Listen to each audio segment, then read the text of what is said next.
Okay. Hi, we are live. I'm Rasheed Ogunlaru, coach, speaker, and author, and I'm delighted to be here with my guest, Simone Vincenzi. Simone, how are you doing? I am really good. Thank you very, very much. And I'm really excited about this hangout, given all the fun and laughter that we had in the past minute. Actually, the past Yeah, half an just hour.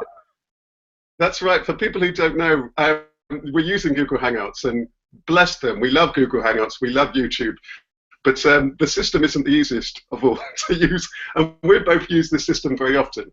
And we were calling this originally the first Hangout was called Fun, Adventure, and Laughter, and we're calling this Fun and Laughter, and that's part of it. This whole thing so far has been fun, it's been laughter, it's been adventure.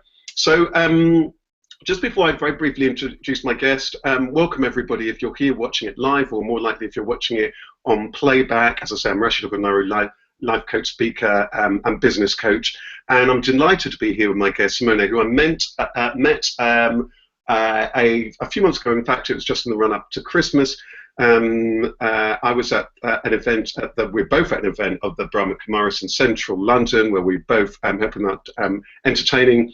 Simone was playing the didgeridoo, which is quite a tricky instrument to play. Actually, it's probably one of the trickiest instruments to play. And I was there singing because I used to be a singer and performer, and I've spoken there at their events before, which is how they know me. And actually, what's interesting, both coaches and so on. And Simone is somebody who's very passionate about life.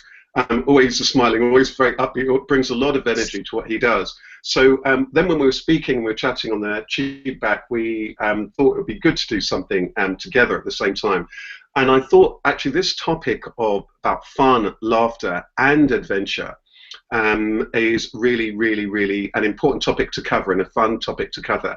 And I know, Simone, that you've had quite an adventure in your life. You told me a tiny bit when we were on the tube back, a little bit about your journey. And I think that you decided very early on in life, I think you're quite young, that you're going to move to a completely different part of the world. So I wonder if you will you start off by just tell us who you are, tell us what you do, and tell us a little bit about your background, your story. Right, definitely. Well, thank you very much for asking. I'm really excited about being here today.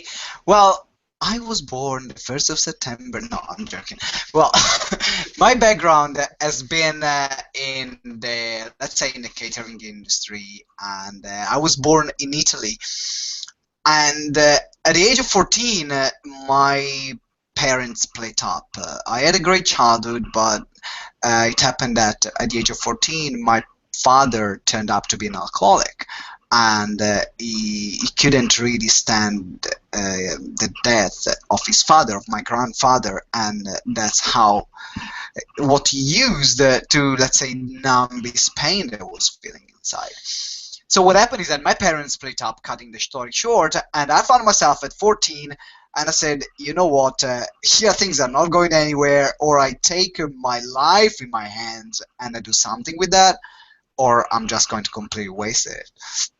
And in particular, also, I had a very troublesome relationship with my parents and with my mom. I was quite a rebel, and my decision was I start working so I can get the money, and I'm not dependent from anyone. That was where I was coming from. So what happened is that I started actually this as a play for getting a bit of money, a career in the catering industry as a waiter, and I found myself getting very passionate into that. And more the passion was growing, more I found attracting naturally mentors and people in the catering industry that saw something in me that they said, you know what? I think you can be a great waiter. I think you can really do something in this industry. So I started at the age of 14, and at the age of 19, I was managing my first Michelin star restaurant. That was my career. So it's been just like short space of time, brilliant career. At the age of 19, I was earning more money than my father and my mother put together. At the same time, I was doing university. I was studying philosophy. And I got to the point of a choice. I was like, okay, here I have a degree in philosophy. Here I have £3,000 a month, working just evenings and having all my days free. Take out the university, like quit the university. Philosophy is never going to give me that much money. And also I was really loving what I was doing. And when I was working in Italy, I've been headhunted to work in a Michelin star restaurant here in the UK. And I remember, actually, I'm writing now my third book, and I'm at the point in my story where is where I'm telling the story of how I came here to UK. So it's been quite emotional, Mm. sitting down and write down. And I met this guy in a restaurant that I was serving, and he told me, "I need someone like you. I have a restaurant in London. Come over." And when you just say, "No, don't worry, that's not the right thing," Mhm. right? That was me, and but I didn't sleep for 2 nights, and I couldn't really find a solution for what I was feeling inside. I had this feeling inside that was telling me, "Go and get it, go there." Mhm. And in my mind, there was, well, but you like the job here, it's a comfortable situation, you have your family, you have your friends. But my life is based on adventure. And I saw the opportunity, as the title of this webinar is Fun and Adventure. I saw the opportunity of, I'm going for it. It's my adventure. And I remember I was smoking at the time, so after 2 packs of cigarettes, I took the phone, I called that man, and I said, "Okay, tell me more." And 3 weeks time, told my mom I'm moving, booked my flight ticket, and came here over to UK working in that restaurant. Wow, so of And course you have, because that's amazing, already, Simone. So I mean, it sounds as though from a very young age, you said you described yourself as a little bit rebellious when you were younger. It's a difficult family upbringing in terms of your relationship with your parents. Your father was an alcoholic. He really had struggled losing his father. And you, very early on, it sounds like 14, 15, you realize, hang on a minute, I'm either going to kind of accept life as what's going on, or I'm going to go up there and I'm going to try and make something happen. You found yourself in the catering industry. People told you were really good at that. Before you knew it, then you were in a Michelin star restaurant, which is highly prized. And then a headhunter says to you, "We want you to come to London." And then all this, wow, and then you went for it. So I think one of the things that first strikes me about this thing about fun, laughter, and adventure, it's interesting, isn't it, that some laughter and some fun and adventure can come even in difficult kind of circumstances, and it seems also that there's some courage that's required. I mean, how were you feeling at that time then, when you all this was happening, and then at that moment when you had decided, okay, I'm going to go for it, to come to London? How old were you at that time, and then how were you feeling about all of that?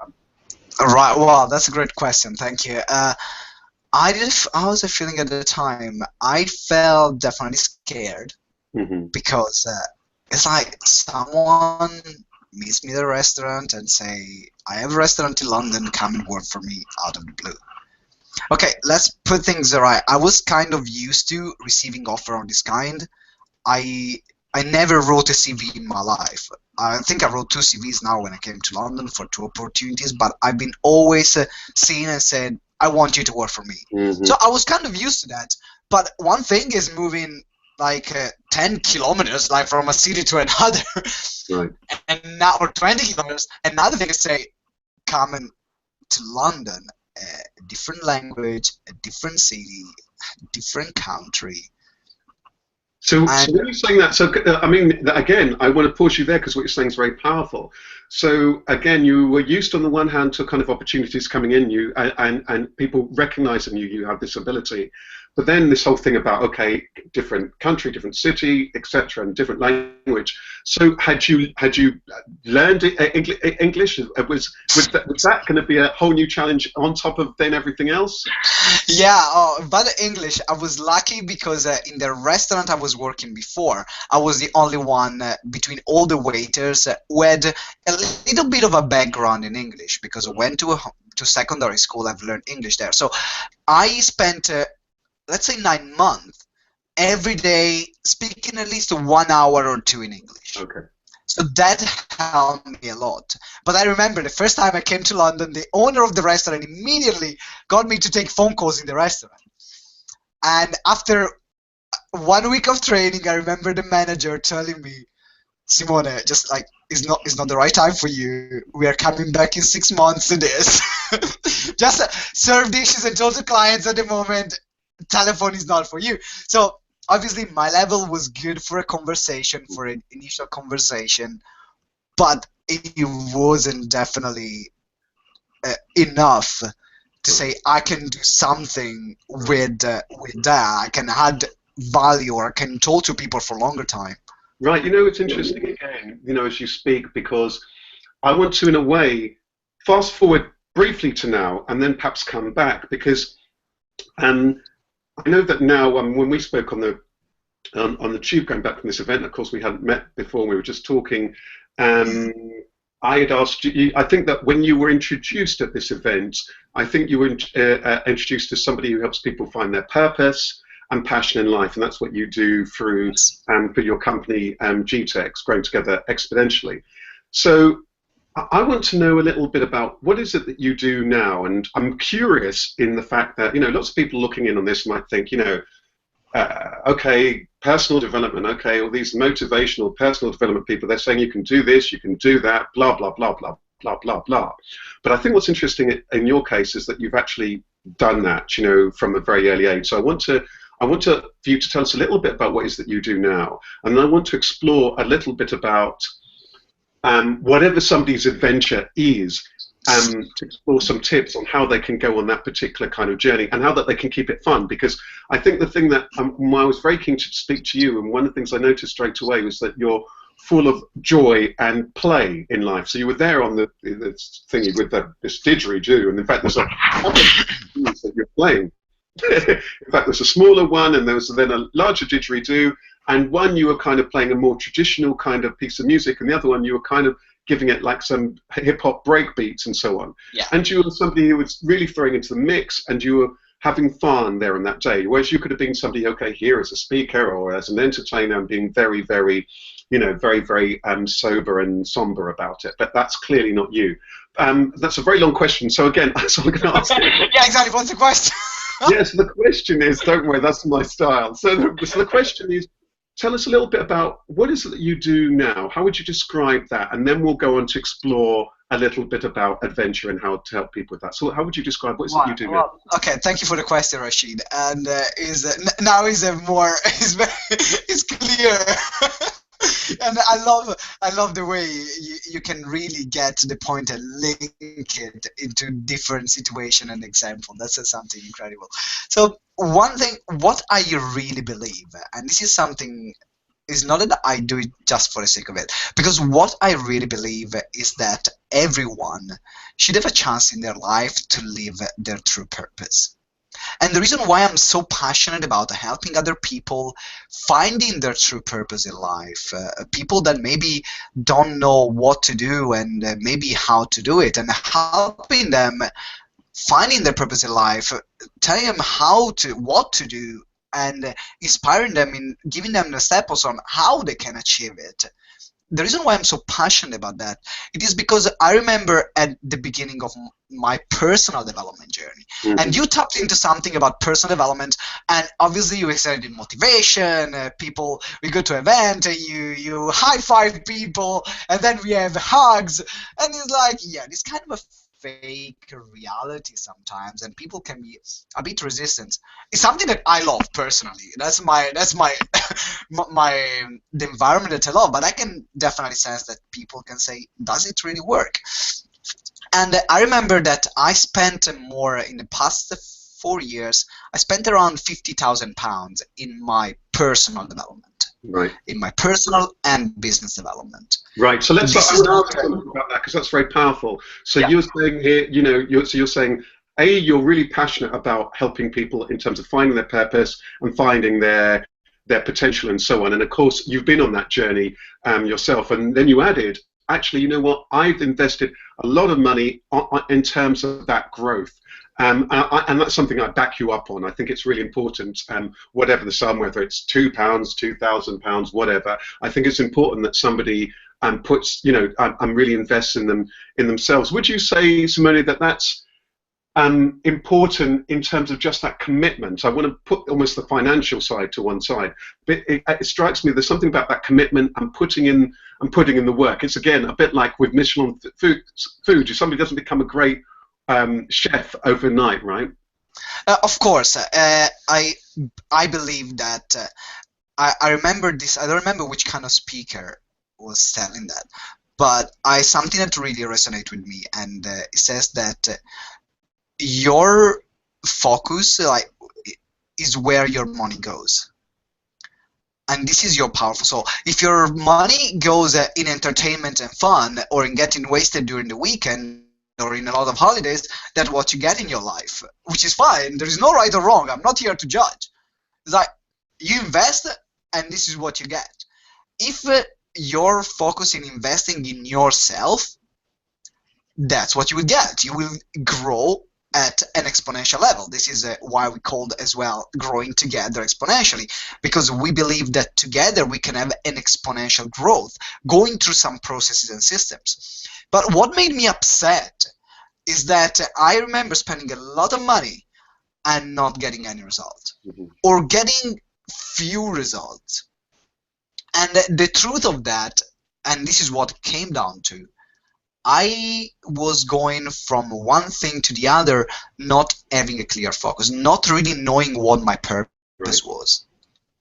And this is something that I teach in my, and this is something that I teach in my seminar called Purpose to Abundance, and is really powerful because if you don't know your purpose, that's what I realized on my journey. If you don't know your purpose, you kind of do.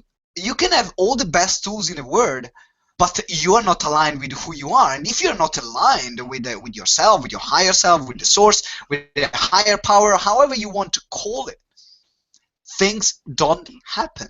Right, let's pick up on that. That's so powerful. I love that. So let's pick up on that then, because I think you're right. So you said, okay, so you had been on this journey. You had said yes to some opportunities, found yourself in a new place, new environment, new country, passionate about, very interested in this in terms of your own personal growth and so on. You invested it and so on. But you were saying that one of the things that you found was that perhaps one of the reasons why I think some of those things didn't work was you were doing this and then you were doing that and so on, and you hadn't found your purpose. And a lot of your purpose now is to help people find their purpose. So let's zoom back again. I want to then zoom back. How did you then find your purpose? Because I think, again, lots of people who are watching this may well be somewhere on that journey. You know, they either are, you know, this whole thing about, be it personal, spiritual, professional, business development, they all interlink often. You know, they're somewhere on that path. Maybe some people are very happy with where they're at, and that's why they're listening to this, and other people perhaps are really beginning to find it. So tell us, Simone, how did you then find that purpose? Because what you had told us is you said yes to an opportunity. You were really good in this in the restaurant and entertainment field. You said yes to an opportunity. You found yourself here. But how did you find your way from that to what it is that you're doing now, running programs with young people of all ages and helping people find themselves and find their purpose? How did you find your purpose? Well, Rasheed, that took me 3 freaking years for me, and has been let's say, a hell of a journey, because I haven't met really anyone who found truly themselves without challenges and struggles. And that's where I found myself. That's where I found my purpose. I remember having a conversation with the owner of the restaurant, the person who brought me in the UK, and he told me, you know, Simone, I think you can do much more with your life. I think you're wasted here. You're doing a great job, but I think you have much more to give. And in that moment, actually, was you know, things come all at the same time. So at that moment, I felt I wasn't enjoying anymore that much work in the restaurant. It's kind of becoming monotonous, and that spice or that passion was that always characterized me was missing. So I remember going and starting this journey in finding myself, and through that journey, I've been after that I quit my job as a waiter. I started a coaching course because that's what I needed for me. Something that I immediately resonate with that, but I felt that this is what I needed for me first to find myself. And after the journey, I've been homeless for 6 months. I sorted out completely the relationship that I had with my family, which I wasn't speaking with for more than 3 years. Mm. In one night, I lost my job. In other jobs, that wasn't a year after. I lost my job, my girlfriend, all my money, and I didn't know where to go anymore. And it's like all these things happen, and in all these things, you know more and more about yourself, and you know more and more about your message. So I remember sitting one night, and that was the turning point. That was the key. And this is what I'm teaching in my program, in Purpose to Abundance, in my 3-day seminar. The key for me was sitting down in meditation. And I do meditate a lot. I love meditation. I think it's a great way to tap into our intuition or our creative power. So I remember sitting down in meditation and um, after 30 minutes, I asked myself the question, what can I do to find my purpose and to help other people finding their purpose in life? The reason why I asked that question is because I was going through this personal development journey, and every freaking book I was reading was saying, in order to be successful and happy, you need to find your purpose. Mm. And you see, all the most successful people in the world, they know, they say, I have a purpose in life. You see Oprah, you see Steve Jobs, you see, what's his name? Brian Tracy, Richard Branson, Tony Robbins, whoever is talking about purpose. But I didn't find anything on the market that could help me find in a clear, specific way my purpose. I was like, everyone is talking about freaking purpose, but how can I find it? So I remember sitting down in meditation and asking myself, how can I find my purpose? And something came up that was like, I still have the pictures. I started after 30 minutes. I woke up, I started drawing like crazy. A mind map on my wall. I have a huge whiteboard on my wall, and I use that to draw when I have ideas. I'm very creative. So I remember like going, and it was like 12 steps or something like that. And I've been working for 3 years, those 12 steps on myself. And it freaking worked. It worked completely. It's something that was given to me for me to find my purpose. And during these 3 years, I've been refining this system and modeling the system up until now, which takes me 30 minutes to find the life purpose of people. We sit down, 30 minutes, we have it. This is what also we do at the seminar. And it's fascinating how we can compress the challenges, and this is what I believe. And when I teach people about finding their purpose, is about what can you give to the world that can help other people achieving and going through the same challenges you've been to in a faster way. Right. The thing that strikes me about what you're saying that's fascinating is, I mean, it's all fascinating and remarkable. I mean, everything that you're saying about how the challenge, and you're saying that very few people have found themselves without some degree of kind of challenge, and that one particular evening whereby you lost your job, girlfriend, money, all of these kind of things, and then you recognize for you to find yourself, you had to do some work first of all on yourself. For you, you found coaching, because coaching, you want to do that for work first of all on yourself, and then through that, all this stuff, through meditation, you would express the power of that. And the thing that struck me when you were saying that, Simone, was that, I think that it's that finding self is key to finding purpose, because you found yourself. That meant that you could find purpose. And I think why lots of things don't work is that if there's no finding self, you might as well just pluck things out of whatever, because I think that only when you really embrace yourself and you embrace that journey as you have, can you then be able to serve and genuinely serve others. Otherwise, you might as well just pick any kind of profession out of something. Of course. There will be clues, won't there? And that's what I think is very powerful about what you're saying, and very, very strong about that. So I think that what really strikes me is that you had the courage to go on this adventure.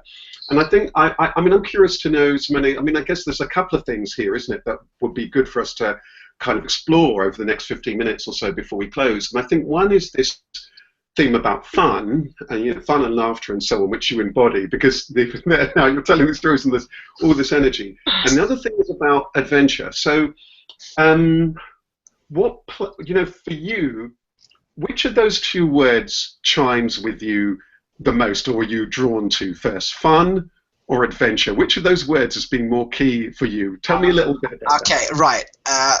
Fun. And I'll Right. tell you why. I'll tell you why. One of the things that is key on finding the purpose, and as we teach in the purpose awakening system, is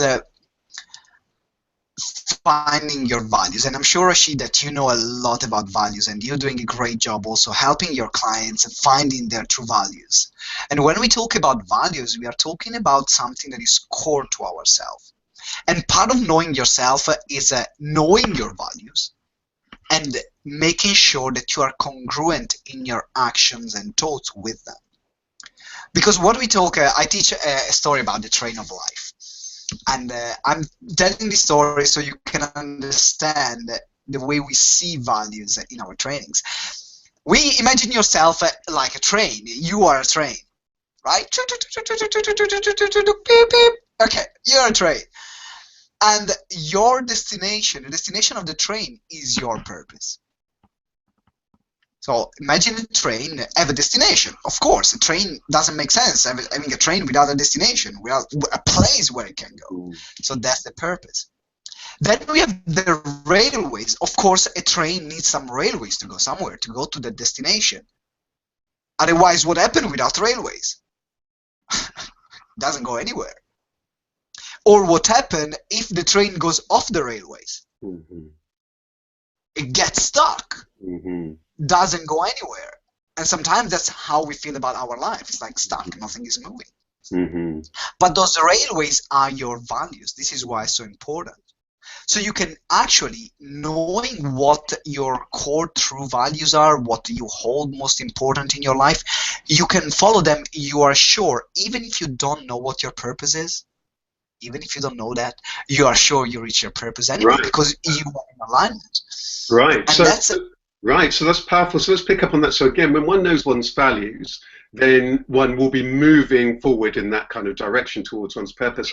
Exactly.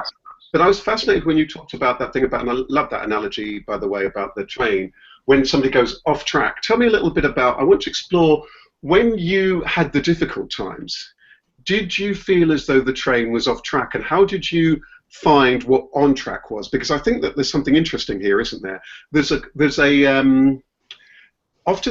I have a saying that, I used to be, once a singer, always a singer-songwriter. So a while ago, a couple of years ago, I wrote this song, and it's called In the Wilderness.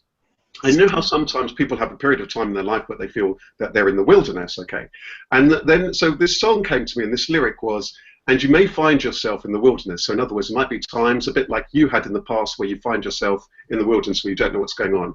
And then this next line was, and there you find yourself in the wilderness. So I think that sometimes when you're off track, there's something that if you trust and if you listen, a bit like again what happened in your journey when you sat with this thing and you knew you've just followed this hunch, you listened to yourself, and you in that case were drawn to personal development, the meditation and so on, and you genuinely asked the questions, and this questioning led you to yourself. So I want to know again in your case, Simone, because I'd imagine that many people who do come, to example, to some of your events, maybe people who found themselves where they're all over the place or all sorts of difficulties. So tell me, what part do you think those challenges play in finding yourself, and how did you, what was key for you from moving from that the painful challenges to spotting, aha, these are the tracks for me?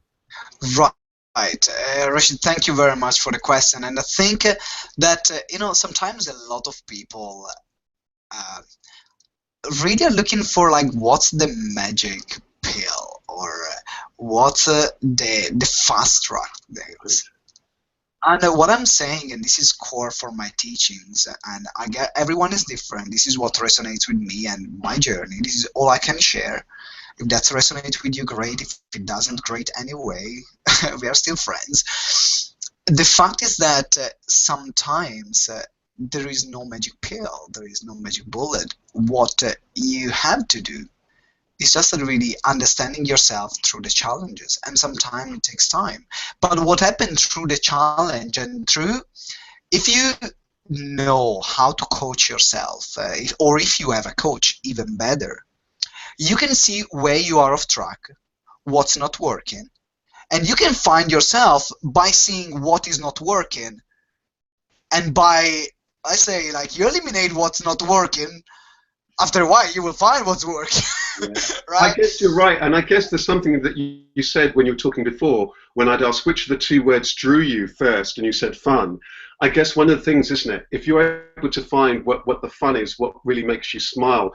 You know, you were talking before about how some people talk about the things. Find where it is that you're spending your time and your money, your resources, the things that you enjoy.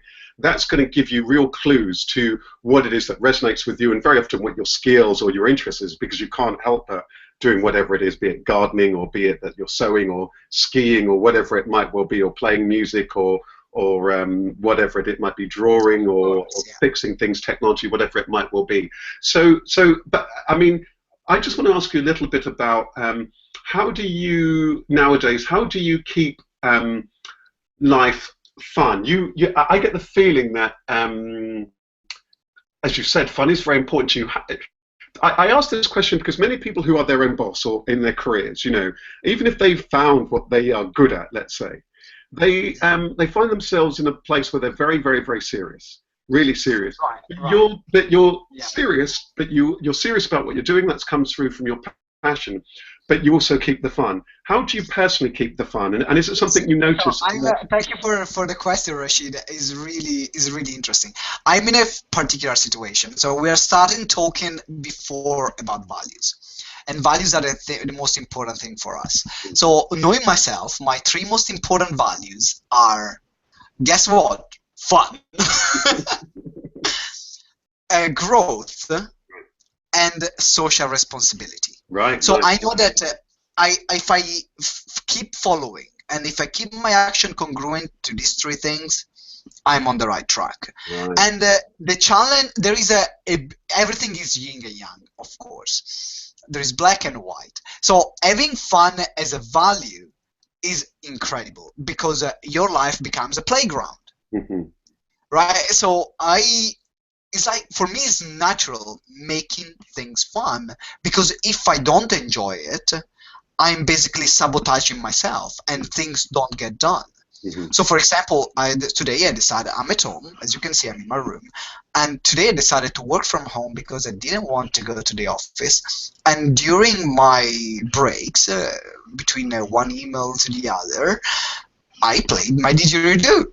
Right. Makes me fun. I'm just so the great things about having fun as a value, and for those of you that maybe are out there that have fun as a value, is incredible, because your life becomes a playground. On the other hand, there is a challenge with that, because if something is not fun, even if it's really useful and even if it's really important, by nature you tend to like put it away and procrastinate it. And so the key here in this case for me, if I see that something is not fun but it's really important for me to do, I always think consciously, how can I make this fun?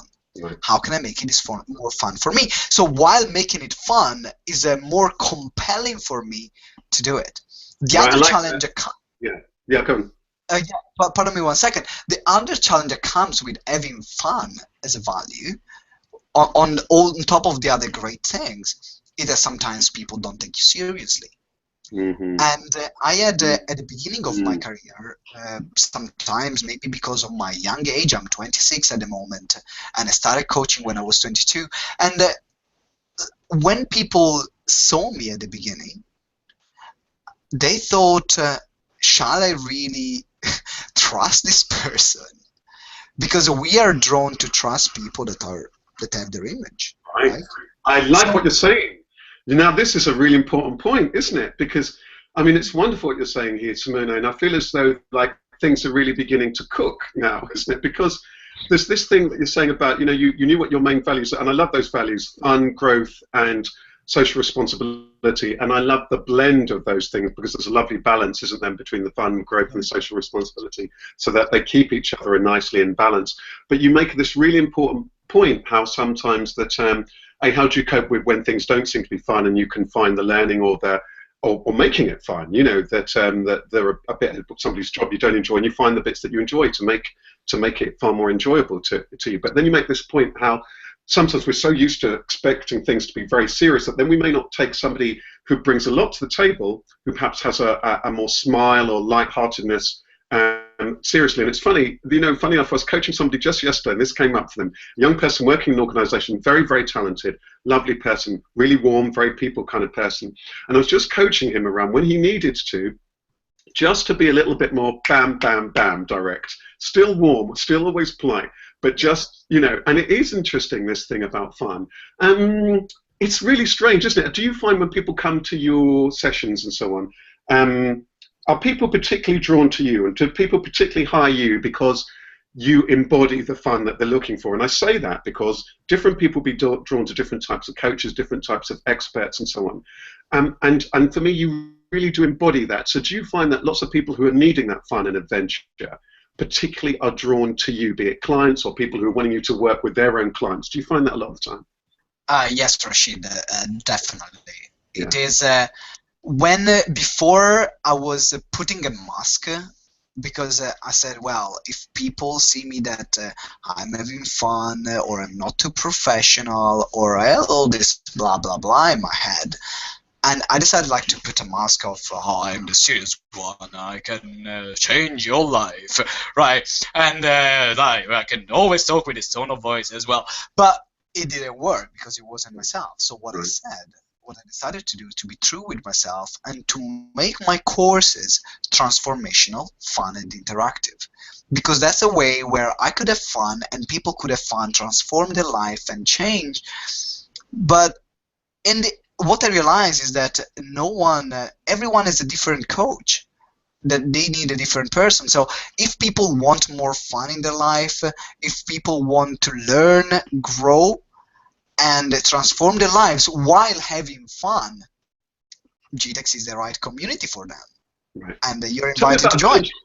Tell me about adventure. Before we close, I want to talk a little bit about venture, because one of the things that's fascinating about this is that you've talked about this a really rich journey that you've been on from a difficult start, finding an area that you had an ability in around in the food, entertainment, restaurant kind of field, changing life completely, moving to another part of the world, finding challenges, then going on a journey to find yourself, doing the work that you do now, finding your own purpose and helping other people find purpose, and running courses and programs and all the rest of it, and finding yourself at quite a young age. 26 is a very young age in this particular field of personal development. I'm only 20. I'm joking. But I thought you were 19. Huh. Yeah, thank you very much. So I want to talk a little bit about venture, because one of the things that struck me was that the challenge and adventure, they have a real close relationship, don't they? So when did challenge become adventure, or do they always go hand in hand for you? Do you sort of mean? Because again, people often want the adventure, but they don't want the challenge. And I think that I'm fascinated about what you can learn from the ups and the downs. For me, rain is important as sun, and so on. Of course, we may not want the difficult times and so on, but we learn far more from those times than other times. But I want to find out a little bit from you, Simone. When was that movement between challenge and adventure, and how do they relate, and how do you relate to that word adventure now? Right. Thank you, Rasheed, for the question. For me personally, challenge and adventure have been always one thing. Mm-hmm. That's what I believe. For me, there is no challenge without adventure, and there is no adventure without challenge. Mm-hmm. Just the very fact of adventure, it means that's for me. I'm a very competitive person. Mm-hmm. So I'm very competitive. So for me, if I can go on an adventure, I always go somewhere where I've never been before. And I'll tell you this story. I was I love to travel by myself. Hmm. I really love to travel by myself and just with a small backpack. And I remember going to Gran Canaria, is in the Canary Island, and it's a beautiful island because it's a very unique. You can find a continent in an island, like all the different climates that you can find a continent. They are in a small island. It's incredible. So you can find in the winter there is like I do call them like glacials, Hmm. glaciers, Yeah.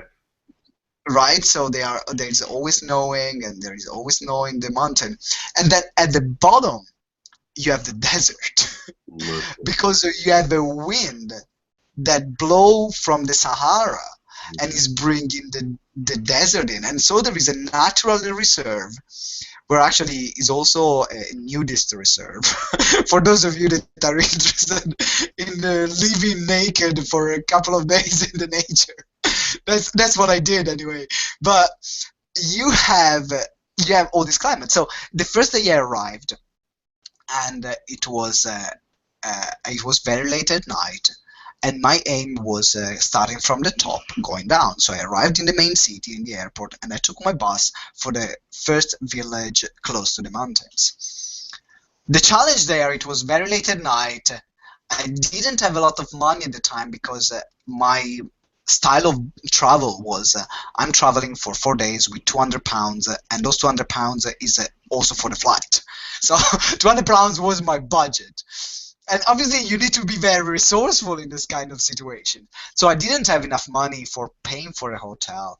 And I remember finding myself at 2 o'clock at night. It was freezing cold, and I was sitting on that bench, and I wanted to sleep there, but I couldn't sleep there. And I said, okay, I'm going there. What was like 30? I think it was 20, like probably 15 miles. The mountain where I wanted to go was 15 miles away. I said, okay, instead of waiting in the morning for the bus, I'm going to start walking. So I found myself started walking in the direction of the mountain, 50 miles, and it was 2 o'clock in the morning. And I don't know how it happened, but in my bag I had my backlight light of my bicycle. You know this kind of red light are pulsing. Yeah. So I had that one, and while I was walking because it was a very narrow street, I was putting my thumbs up outside for hitchhiking. Maybe someone will pass, and my red light. After 3 hours, I think 4 hours of walking, like in this steep road, a guy stopped with a van and took me and got me. It was a art history of art professor there with a dog in the car. The dog was called Pedro. I don't remember now his name of the guy, but we just have he couldn't speak English. I juggle a bit with my Spanish because I'm Italian. It's very similar, and we start talking. So what happened after that? I arrived at the bottom of the mountain. It was I think 5 o'clock in the morning, and the sunrise was around 6:30 or something like that. It was October. And so I started myself with my little light climbing this mountain, and I wanted to reach the top when the sunrise was there. So that was my aim. So I started like going and going and going, and I was so tired because I've been walking for hours before. I didn't sleep at all. I had a salad to eat because I'm vegan, and in Spain, in Gran Canaria, there is not much for vegan. So I had basically nothing to eat. But I was there, and eyes on the prize. I'm saying, I'm going there. I'm reaching the top. I'm reaching the top. I'm reaching the top. So what happened is that this mountain, this rock, is called the Rock Nublo. The reason why it's called Rock Nublo it is because it's a rock, it's a volcanic rock which originated all the island, and you can actually, it's in the middle of the clouds. You can actually touch the clouds when you're there. So I arrived there 6:30 in the morning. I climbed the last bit. I was surrounded by the clouds. I could see in front of me the sun that was rising. Beautiful. And I remember spending 2 hours there just in ecstasy. And I really it was like that. I really like that because I like the way that when you began just telling that story about that, you see that there's no adventure without challenge, no challenge without adventure. And I mean, what's been really wonderful about speaking to you, and I could carry on speaking to you for another 20 minutes, half an hour, but I think there's something about that story which I think is a lovely moment for us to begin to wrap up because I also like that there was challenge and arrival that also happened at the same kind of time also with that and throughout this entire story. Just tell us, so tell us first of all, people who are looking to find you, what's the best place for people to find you? Well, when I'm not in the rock and roll, no, I'm joking. The best place for people to find me is definitely my website, which is www.gtex.org.uk.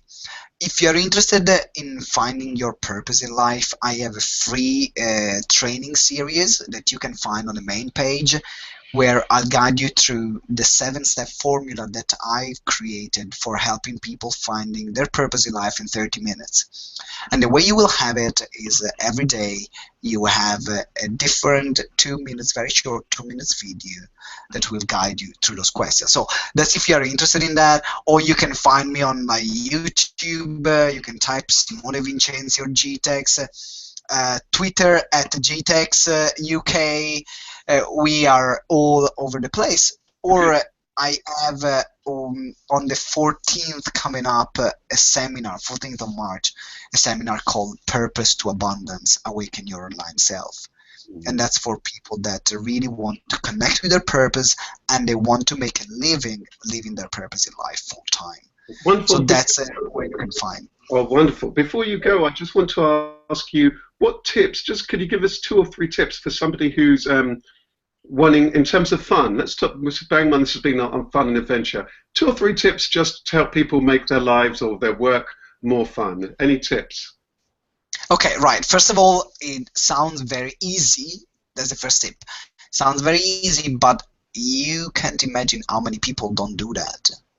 And that's sometimes why people pay me for it. And I'm like, dude, wake up.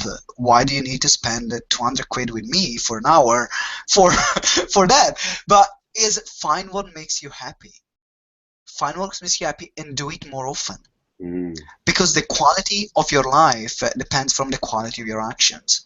And I know that sometimes because if you're here, probably you're one of this kind of person like me and you, Rasheed, that are high achievers, and it's very easy to get caught up in the day to day and do tasks and achieve our goals and forget what makes us really happy. I love that. So In fact, I tonight, love that tip so much. I love that tip so much. Find what you do, what makes you happy, and do it more often. I think that's so good because then that's easy. In fact, let's just leave it at 1 tip. And in terms of adventure, right.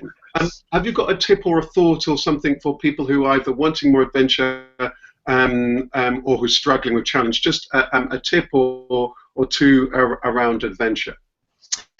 What I will say is I think that the most useful tip around adventure, because as you know, adventure means something different to each and every one of us. Mm-hmm. So what I will say that the best way to reframe things is every time you have a challenge, see it as an adventure. Like talk to yourself as it's not the challenge that you're facing, but this is another adventure. So you are the hero of a story and you are now finding the solution for this challenge. And I give you a very quick example for that. I had a challenge a couple of months ago where a company house closed my business account because I didn't submit my accounts, company house, and that completely my bad. And I lost all my money. All that money was in the account, lost completely. And obviously I was very pissed off. I'm not saying that I wasn't pissed off. I was very pissed off. But that's last for an evening. That lasts for 1 day, not more than that. Otherwise, I'm just like, what I said, okay, this is a new adventure. What can I do with that? So I started exploring all the different solutions and seeing myself as like a hero that was saving my business, and just creating this story in my mind, helping make me pardon me, helped me making the process much more enjoyable and finding the solution in a fun and interesting, adventurous way. I hope I that like. can help. I think it really does. It's been wonderful hearing a little bit about your life story, your life adventure, your the fun and the laughter and the spirit that you bring to it. And I just want to wish you all the continued success and happiness with the courses, the workshops, the coaching, the programs, and that work and those values of fun, growth, and social responsibility. Lovely blend of things there. So, Many, thank you very much. And I hope people take the time to look you up there at GTEx at the website, and Thank we'll you. also post a link to that under here. So thank you very much. I'm going to let you carry on, enjoying the rest of your day. Thank you so much. Thank you very much, Rasheed. It's been fantastic, and thank you for giving me this opportunity. And thank you for doing what you do, because what you do is a really important work. It's changing people's life and ultimately making this world a better place to live. So thank you for who you are. Yeah, the only thing I'll add to that is thank you very much for that. I think the world's a wonderful place. I just think it's, I've got a wonderful saying. I think you'll love this. I think you'll love this. It's not the world that needs to change. It's our consciousness we need to raise. Because it's a bit like what you're saying, isn't it? When we reframe it. Nice. I like that. I like that. Because I like people talk about changing the world all the time. The world's absolutely fine. It's just that sometimes people get a little bit too caught up in all of this, isn't it? And they're not living enough from it. between their headphones. Oh. Well, thank you so much. I'm going to press stop broadcast and goodbye, everybody. See you all soon. I'm Rasheed Ogunlaru. Bye.